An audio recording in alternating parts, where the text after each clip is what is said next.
அனைவருக்கும் வணக்கம். Happy Thursday. இன்னைக்கு எல்லாரும் வெயிட் பண்ணிட்டு இருந்த மச் அவைட்டட் அப்டேட்ஸ் அப்படின்னு சொல்லலாம். ஏன்னா இந்தியாவில் ஃபைனலாக 5G ஸ்பெக்ட்ரம் ஆப்ஷனுக்கான டேட் வந்து அனௌன்ஸ் பண்ணியிருக்காங்க. அது என்ன அப்படின்னு பார்த்துலாம்.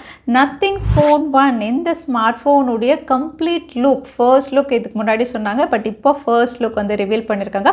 வாவ் அப்படின்னு சொல்ல முடியாது, பட் ஒரு வித்தியாசமான டிசைன் அப்படின்னு சொல்லலாம். ஸோ அதுவும் எப்படி இருக்குன்னு தெரிஞ்சுக்கலாம். வாட்ஸ்அப்பில் ரொம்ப நாள் வெயிட் பண்ணிட்டு இருந்த ஒரு அப்டேட் வந்து கொடுத்துருக்காங்க. எல்லாமே பார்த்துலாம் டெக்னிக்கல் நம்பர் 861ல் இன்றைக்கும் பேடிஎம் கான்டெஸ்ட் இருக்குது. டீட்டெயில்ஸ் எப்போ மாதிரி கீழே டிஸ்கிரிப்ஷனில் இருக்கும், அதையும் நீங்கள் செக் பண்ணிக்கோங்க.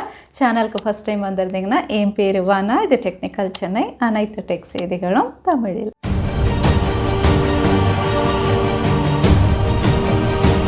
ஃபைனலாக நிறைய பேர் வெயிட் பண்ணிட்டு இருந்த ஒரு யூஸ்ஃபுல்லான ஃபீச்சர் இப்போ வாட்ஸ்அப்பில் பீட்டா டெஸ்டிங்கில் ஸ்க்ரீன்ஷாட்ஸில் ரிவீல் ஆயிருக்கு. பீட்டா டெஸ்டிங் தான், இன்னும் அஃபிஷியலாக அனௌன்ஸ் பண்ணலை. Android to iOS transfer. Android to iOS வந்து வாட்ஸ்அப் ட்ரான்ஸ்ஃபர் பண்ணணும் அப்படிங்கும்போது இங்கே கம்ப்ளீட்டாக நீங்கள் ட்ரான்ஸ்ஃபர் பண்ணலாம். ப்ரொஃபைல் ஃபோட்டோவில் ஆரம்பித்து சேட் ஹிஸ்ட்ரி, சிங்கிள் சேட், அதுக்கப்புறம் குரூப் சேட் ஹிஸ்ட்ரி எல்லாமே வந்து மீடியா எல்லாமே வந்து ட்ரான்ஸ்ஃபர் பண்ணுற மாதிரி ஆப்ஷன்ஸ் கொண்டு வராங்க. இங்கே எது ட்ரான்ஸ்ஃபர் பண்ண முடியாது அப்படின்னு பார்த்தீங்கன்னா கால் ஹிஸ்ட்ரி. வாட்ஸ்அப் கால் நீங்கள் ஆண்ட்ராய்டில் வச்சுருந்தீங்கன்னா அந்த கால் ஹிஸ்ட்ரி உங்களுக்கு ட்ரான்ஸ்ஃபர் ஆகாது. பேமெண்ட் ஏதாவது பண்ணியிருந்தீங்கன்னா பேமெண்ட் டீட்டெயில்ஸும் வந்து ட்ரான்ஸ்ஃபர் ஆகாது. இது தவிர மற்ற எல்லாமே நீங்கள் ஆண்ட்ராய்ட்லேருந்து iOSக்கு ட்ரான்ஸ்ஃபர் பண்ணிக்கலாம். இங்கே நோட் பண்ண வேண்டியது என்னென்னா ஆண்ட்ராய்டில் பேக்கப் நீங்கள் பண்ணி வச்சுருக்கணும். அது மஸ்ட். அப்போ தான் ட்ரான்ஸ்ஃபர் பண்ண முடியும். அதோடு நீங்கள் ஐஃபோனில் ட்ரான்ஸ்ஃபர் பண்ணும்போது அது புது ஐஃபோனாக இருக்கணும். நம்பர் ஆண்ட்ராய்டில் யூஸ் பண்ண அதே நம்பராக இருக்கணும். புது ஐஃபோனாக இருக்கணும். அந்த ஐஃபோன் புதுசாக இல்லை ஆல்ரெடி அதில் வாட்ஸ்அப் யூஸ் பண்ணியிருக்கீங்கன்னா நீங்கள் வந்து ஃபேக்ட்ரி செட்டிங்கில் போய் தான் வந்து ட்ரான்ஸ்ஃபர் பண்ண முடியும். ஸோ இந்த ரெண்டு விஷயம் ஞாபகம் வச்சுக்கணும். ஸோ இதுதான் வந்து அவங்க பீட்டா டெஸ்டிங்கில் வந்து ரிவீல் பண்ணியிருக்காங்க. கூடிய விரைவில் ஆண்ட்ராய்ட் டு iOS இந்த ஃபீச்சர் எல்லாருக்கும் ரோல் அவுட் ஆகும். ஃபைனலாக இந்தியாவுக்கு 5G வரப்போகுது. ஏன்னா இந்தியாவில் 5G ஸ்பெக்ட்ரம் ஆப்ஷனுக்கான லான்ச் டேட் ரிவீல் பண்ணியிருக்காங்க. இங்கே ஸ்பெக்ட்ரம் ஆப்ஷன் அப்படின்னு பார்த்தீங்கன்னா யூனியன் கேபினெட்டில் வந்து ஜூலை 26 அப்படின்னு சொல்லியிருக்காங்க. ஸோ ஜூலை 26 அன்னைக்கு மெகா ஆக்ஷன் இவங்க கண்டக்ட் பண்ணுவாங்க. அதுக்கு முன்னாடி சின்ன பேட்சஸ் வந்து இவங்க ஆக்ஷன் நடத்தலாம் அப்படின்னு தெரியுது. ஜூலை எண்டுக்குள்ளே, ஜூலை 2022க்குள்ளே வந்து ஆக்ஷனே முடிஞ்சிடும் அப்படிங்கிற மாதிரி தான் இங்கே டேட்ஸ் வந்து ரிவீல் பண்ணியிருக்காங்க. அது மட்டும் இல்லை, எங்கள் ஸ்பெக்ட்ரம் ஆக்ஷன் கூடவே வந்து PTI அதுக்கப்புறம் செமிகண்டக்டர் மிஷன் இந்த ரெண்டு விஷயமும் டிஸ்கஸ் பண்ணியிருக்காங்க. ஸோ அதுவும் என்ன அப்படின்னு பார்த்துலாம். ஸ்பெக்ட்ரம் ஆக்ஷன் அப்படின்னு பார்த்தீங்கன்னா வந்து இங்கே கிட்டத்தட்ட 72,000 மெகாஹெர்ட்ஸ் அப்ராக்சிமேட்டாக இவ்வளோ மெகாஹெர்ட்ஸ் வந்து ஆக்ஷன் பண்ண போகிறாங்க. இதோட வேலிடிட்டி டைம் அப்படின்னு பார்த்தீங்கன்னா 20 இயர்ஸ் அப்படின்னு சொல்லியிருக்காங்க. ஸோ இந்த 20 இயர்ஸ் அப்படின்னு பார்த்தீங்கன்னா வந்து ஸ்மால் பேண்ட்ஸ் எல்லாம் வந்து 5 to 10 இயர்ஸ் வரைக்கும் தான் வேலிடிட்டி கொடுக்க போகிறதாவும், ஹை பேண்ட் அதாவது ஒன்று 26 GHz அந்த மாதிரி ஹை பேண்ட் மட்டும் 20 இயர்ஸ்க்கு வரலாம். மிட் பேண்ட் வந்து 15 இயர்ஸ்க்கு வந்து வேலிடிட்டி இருக்கலாம் அப்படின்னு தெரியுது. ஸோ 5, 10, 15, 20 அந்த மாதிரி தான் பிரித்து இவங்க பேண்ட்ஸ் கொடுக்குறாங்க.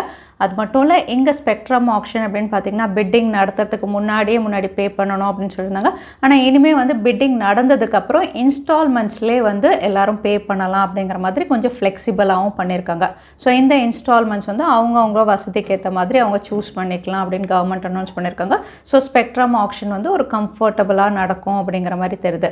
அது மட்டும் இல்லை, இது கூடவே வந்து ப்ராடக்ட் சர்வீசஸ் அப்படிங்கிற ஒரு விஷயமும் வந்து இங்கே ரிவீல் பண்ணியிருக்காங்க. ப்ராடக்ட் சர்வீஸ் அப்படின்னு பார்த்தீங்கன்னா வந்து 5G க்ரைட்டீரியா. ஏன்னா இந்தியாவில் 5G ரோல் அவுட் ஆகும்போது 5G ஸ்மார்ட் ஃபோன்ஸ் எல்லாம் கம்பேட்டபிளாக இருக்கணும் இல்லையா? ஸோ 5G ஸ்மார்ட் ஃபோன்ஸ்லாம் எப்படி இருக்கணும் அப்படிங்கிற லிஸ்ட்டும் நாங்கள் டிஸ்கஸ் பண்ண போகிறோம் அப்படின்னு சொல்லியிருக்காங்க. ஸோ இதை தான் வந்து எல்லா பிராண்ட்ஸுமே ஃபாலோ பண்ணுற மாதிரி இருக்கும்.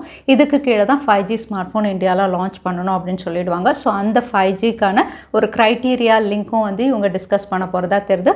அதுக்கப்புறம் செமிகண்டக்டர் மிஷன் அப்படின்னும் வந்து டிஸ்கஸ் பண்ணியிருக்காங்க. ஏன்னா இந்தியாவிலே வந்து செமிகண்டக்டர் ரெடி பண்ணணும் அப்படின்னு டிஸ்கஸ் பண்ணுறதுனால அதுலேயும் வந்து ஒர்க் பண்ண போகிறதா தெரியுது. ஸோ எல்லாமே 2 மாதத்துக்குள்ளே இவங்க ஃபைனலைஸ் பண்ணலாம் அப்படின்னு தெரியுது. ஸோ பார்க்கலாம் 5G ஸ்மார்ட் ஃபோன் க்ரைட்டீரியாவில் என்னென்ன விஷயங்கள் இவங்க கொண்டு வராங்க. நம்ம வச்சுருக்க 5G ஸ்மார்ட் ஃபோனெல்லாம் வேலிடுன்னு சொல்லுவாங்களா இல்லைன்னு சொல்லுவாங்களா, நம்ம வெயிட் பண்ணி தான் பார்க்கணும். இன்ஸ்டாகிராம் யூசர்ஸ் குளோபலில் நிறைய பேர் வந்து ஸ்டோரி பக் ஃபேஸ் பண்ணுறதா வந்து ட்விட்டர் ஹேண்டலில் கம்ப்ளைண்ட் ரேஸ் பண்ணியிருக்காங்க. ஸோ இந்த ஸ்டோரி பக்னா என்ன அப்படின்னு பார்த்தீங்கன்னா வந்து ஸ்டோரி வந்து புதுசாக அப்லோட் பண்ணால் மட்டும்தான் நோட்டிஃபிகேஷன் வரும். பட் புதுசாக அப்லோட் பண்ணாமலே பழைய ஸ்டோரிஸ் எல்லாமே வந்து நோட்டிஃபிகேஷனில் ரீஹைலைட் ஆகிறதா வந்து கம்ப்ளைண்ட் ரேஸ் பண்ணியிருக்காங்க. ஸோ புது ஸ்டோரி வந்திருக்குன்னு ஓப்பன் பண்ணால் ஆல்ரெடி பார்த்த ஸ்டோரியே வந்து வர்றதா தெரியுது. ஸோ இந்த பக் என்ன அப்படின்னு சொல்லி இன்ஸ்டாகிராமும் வந்து எக்ஸ்பிளைன் பண்ணியிருக்காங்க. அதாவது அவங்களுடைய அல்காரிதமில் ஏதோ சேஞ்ச் ஆயிருக்கு. ஸோ அல்காரிதமை நாங்கள் கரெக்ட் பண்ணிட்டா இது சரியாயிடும். ஸோ அது வரைக்கும் கொஞ்சம் மேனேஜ் பண்ணிக்கோங்க அப்படிங்கிற மாதிரி வந்து அனௌன்ஸ் பண்ணியிருக்காங்க. ஸோ அல்காரிதமில் அதாவது வந்து டெக்னிக்கல் கிளிச் அப்படின்னு அனௌன்ஸ் பண்ணியிருக்காங்க இன்ஸ்டாகிராம் தரப்புலேருந்து. இந்த ஸ்டோரி பக் இன்னைக்குள்ள சரியாயிடும் அப்படின்னு சொல்லிட்டு Vivo X series அப்படின்னு சொன்னாவே கேமரா சென்ட்ரிக் டிவைஸ் தான். ஏற்கனவே 2 ஸ்மார்ட் ஃபோன் லான்ச் பண்ணிட்டாங்க, X80, X80 Pro. ரெண்டுமே வந்து camera centric dedicated Vivo V1 Plus chip இதோட கொடுத்துருக்காங்க. இப்போ இன்னொரு ஸ்மார்ட் ஃபோன் இந்த லைனப்பில் மாடல் நம்பரோட லிஸ்டிங்காக இருக்குது. இங்கே ஸ்மார்ட் ஃபோன் அப்படின்னு பார்த்தீங்கன்னா இவங்க ரிவீல் பண்ணியிருக்கிறது பேக் பேனல் வந்து டூவல் கேமராவோட ரிவீல் பண்ணியிருக்காங்க. ஸோ இது ப்ரோ வெர்ஷனாக இருந்ததுன்னா வந்து ஆல்ரெடி கேமரா மாடல் ப்ரோவில் எப்படி இருந்ததோ அதே மாதிரி தான் கொடுத்துருப்பாங்க. ப்ரோ ப்ளஸ் அந்த மாதிரி கொண்டு வராங்கன்னா இங்கே டூவல் கேமரா அப்படிங்கிறதுனால லைட்டர் வெர்ஷனாக இருக்கிறதுக்கு அதிக வாய்ப்பு இருக்குது. அகைன் இங்கே லைட்டர் வெர்ஷன் அப்படின்னு பார்த்தீங்கன்னா ஃபாஸ்ட் சார்ஜிங் எல்லாமே வந்து மற்ற X80 சீரீஸ் எப்படி இருந்ததோ அதே மாதிரி கொண்டு வர போகிறாங்க. இங்கே சிப்செட் மட்டும் இவங்க சேஞ்ச் பண்ணலாம் அப்படின்னு தெரியுது. ஸோ Vivo X80 சீரீஸில் இன்னும் ஒன்று இல்லைனா 2 ஸ்மார்ட் ஃபோன் இவங்க லான்ச் பண்ணலாம் தெரியுது. ஒன்று வெனிலா வேரியண்ட்டாக இருக்கும், ஒன்று ப்ரோ ப்ளஸ் வேரியண்ட்டாக இருக்கலாம் அப்படின்னு தெரியுது. சாம்சங்குடைய அடுத்த பிக்கஸ்ட் லான்ச் அப்படின்னு பார்த்தீங்கன்னா அவங்களுடைய அன்பேக் ஈவெண்ட்டாக தான் இருக்கும். இந்த அன்பேக் ஈவெண்ட்டில் அவங்களுடைய ஃப்ளிப் அண்ட் ஃபோல்டபிள் டிவைசஸ் எப்போ மாதிரி உங்கள் லான்ச் பண்ணலாம். ஏற்கனவே ஃப்ளிப் 4 நம்ம பார்த்துருந்தோம், ஃபர்ஸ்ட் லுக் டிசைன் ஃப்ளிப் 4 பார்த்துருந்தோம். இப்போ ரிவீல் ஆயிருக்கிறது கீக் பெஞ்சில் அப்படின்னு பார்த்தீங்கன்னா வந்து ஃபோல்ட் 4 ஃபோல்டபிள் டிவைஸ் அப்படின்னு பார்த்தீங்கன்னா வந்து ஃபோல்ட் 1லேருந்து ஃபோல்ட் 3ல பயங்கர அப்கிரேட் பண்ணியிருந்தாங்க. அதோட ரிசல்ட்ஸும் பாசிட்டிவாக இருந்தது. இப்போ அதோட அப்கிரேடட் வெர்ஷன் ஃபோல்ட் 4ம் வரப்போகுது. ஸோ இங்கே ஃபோல்ட் 4 உடைய கீக் பெஞ்ச் ஸ்கோர்ஸ் அப்படின்னு பார்த்தீங்கன்னா சிங்கிள் கோர் வந்து 1351, மல்டி கோர் வந்து 3808. ஸோ இந்த ஸ்கோர்ஸ் வச்சு பார்க்கும்போது வந்து லேட்டஸ்ட் SoC அதாவது ஸ்னாப்ட்ராகனுடைய 8+ Gen 1 இருக்கு இல்லையா, அதில் தான் வந்து இவங்க ஃபோல்டபிள் டிவைசஸ் லான்ச் பண்ணலாம் அப்படின்னு தெரியுது. ஸோ ஒரு புது SoCயோட சாம்சங்குடைய ஃபோல்ட் 4 நம்ம எக்ஸ்பெக்ட் பண்ணலாம். ஆகஸ்ட் கிட்ட இவங்க கொண்டு வரலாம். நத்திங் ஃபோன் 1 2 நாளாக ஃபர்ஸ்ட் லுக் டீசர் அப்படின்னு சொல்லி ஏமாத்தினதுக்கப்புறம் ஃபைனலாக ரியல் ஃபர்ஸ்ட் லுக் ரிவீல் பண்ணிட்டாங்க. ஸோ ஆல்ரெடி நம்ம பார்த்த சில ரெண்டர்ஸ் மாதிரியே தான் இங்கே ஃபர்ஸ்ட் லுக் ரிவீல் ஆயிருக்கு. ஒரு டிரான்ஸ்பரண்ட் பேக் பேனல் அப்படின்னு சொல்லலாம், டூவல் கேமராஸோட தான் இது லான்ச் ஆக போகுது. அது மட்டும் இல்லை, எல்லாரும் வெயிட் பண்ணிட்டு இருந்த ஃபீச்சர் அலர்ட் ஸ்லைடரும் இங்கே ரிவீல் ஆயிருக்கு. ஸோ நத்திங் ஃபோன் 1 வந்து அலர்ட் ஸ்லைடரோட தான் இவங்க லான்ச் பண்ண போகிறாங்க. அகைன் வந்து இங்கே வயர்லெஸ் சார்ஜிங் சப்போர்ட் இருக்குது அப்படிங்கிறத இந்த பேக் பேனல் பார்க்கும்போது நம்ம கிளியராக தெரியுது. அது மட்டும் இல்லை, இது டார்க்கில் அதாவது ரொம்பவே இருட்டில் பார்க்கும்போது வந்து LED ஃப்ளாஷ் லைட் உள்ளே தெரியலாம் அப்படிங்கிற மாதிரி சில ஒயிட் கலர் ஸ்ட்ரிப்ஸ் வந்து இங்கே ரிவீல் ஆயிருக்கு.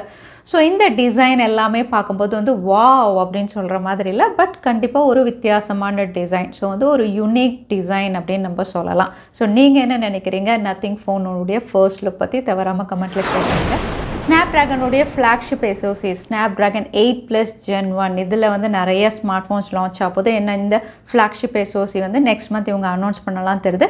இப்போ ரிவீல் ஆயிருக்கிறது ரியல்மியுடைய Master Explorer Edition. Realme GT2 Master Explorer Edition வந்து இந்த SoCயில் தான் இவங்க கொண்டு வர போகிறாங்க. அதோட வந்து இது 120 Hz IR refresh rate, triple camera 50 megapixel triple camera, in display finger print sensor, 5000 mAh battery, 10-bit AMOLED பேனல்னு இந்த ஃபீச்சர்ஸோட ரியல்மியுடைய இன்னொரு மாஸ்டர் எக்ஸ்ப்ளோரர் எடிஷன் இவங்க லான்ச் பண்ணலாம் அப்படின்னு தெரியுது. ஷாமியுடைய 12 சீரிஸ் ரொம்பவே பாப்புலராக இருந்தாலும் நிறைய பேர் வெயிட் பண்ணுற டிவைஸ் அப்படின்னு பார்த்தீங்கன்னா கண்டிப்பாக லைட்டர் வெர்ஷன் தான், Xiaomi 12 Lite. இந்த ஸ்மார்ட் ஃபோனுடைய ஃபர்ஸ்ட் லுக் இமேஜ் ஆல்ரெடி நம்ம பார்த்துருக்கோம். அதே இமேஜ் தான் மறுபடியும் இவங்க ரிவீல் பண்ணியிருக்காங்க. இந்த ஸ்மார்ட் ஃபோன் Snapdragon 778ல இவங்க லான்ச் பண்ணலாம் தெரியுது. மறுபடியும் இதோட மாடல் நம்பர் வந்து லிஸ்டிங்காக இருக்குது. ஸோ ஷாமியுடைய 12 சீரிஸ் லான்ச்சில் 12 லைட்டும் ரொம்பவே குவிக்காக நம்ம எதிர்பார்க்கலாம் அப்படின்னு சொல்லிட்டு அடுத்ததாக பேடிஎம் கான்டெஸ்ட்கான கேள்வி என்னன்னு பார்த்துடலாம். சாம்சங்குடைய ஃபோல்டபிள் டிவைஸ் ஃபோல்ட் 4 எந்த சிப்செட்டில் லான்ச் ஆகும்னு இந்த வீடியோவில் சொல்லியிருந்தேன். அதுதான் இன்னைக்கான கேள்வி. இந்த கேள்விக்கான பதிலுக்கு #Technical Chennai எந்த டைம் ஸ்டாம்பில் அந்த பதிலை நான் சொல்லியிருந்தேன். அதுக்கப்புறம் பதில் டைப் பண்ணுங்கள். வின்னரை நாங்கள் ரேண்டமாக சூஸ் பண்ணுவோம். லாஸ்ட் டைம் கேட்டிருந்த பேடிஎம் கான்டெஸ்ட்கான கேள்விக்கான பதில் இன்டர்நெட் எக்ஸ்ப்ளோரர். நிறைய பேர் சரியான பதில் சொல்லியிருந்தீங்க. அதில் வின்னர் வந்து ஷேக். கங்க்ராச்சுலேஷன். இமெயில் வழியாக எங்களை கான்டாக்ட் பண்ணுங்கள். தவறாமல் யூடியூப் லிங்க்கு அனுப்புங்க. உங்களுக்கு பேடிஎம் கிஃப்ட் வச்சு வந்து சேரும். ஸோ இன்றைக்கி டெக் அப்டேட்டோடைய கடைசிக்கு வந்தாச்சு. வீடியோ பிடிச்சிருந்தா லைக் பண்ணுங்கள், யூஸ்ஃபுல்லாக இருந்தால் ஃப்ரெண்ட்ஸோடையும் ஷேர் பண்ணுங்கள். இன்னொரு வீடியோவில் பார்க்குறேன். Stay safe, stay happy.